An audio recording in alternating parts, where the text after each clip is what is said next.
Қызылорда облысы Арал ауданы нөмірі 10 орта мектебінің 3 А сынып оқушысы Айдарбек Гүлсезім Мұқағали Мақатаев. Туған күн.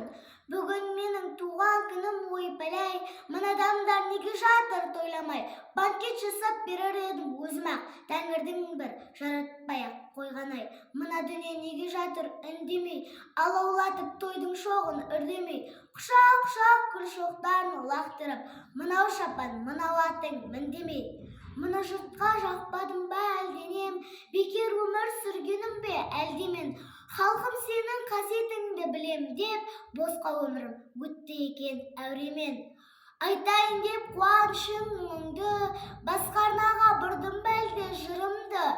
Өзегіне тепсең дағы ұлыңды, тойланбаса тойланбасын не етейін? Той көрмей-ақ, сый көрмей-ақ өтейін. Қаламымды берші маған бәйбіше, болашаққа арыз жазып кетейін.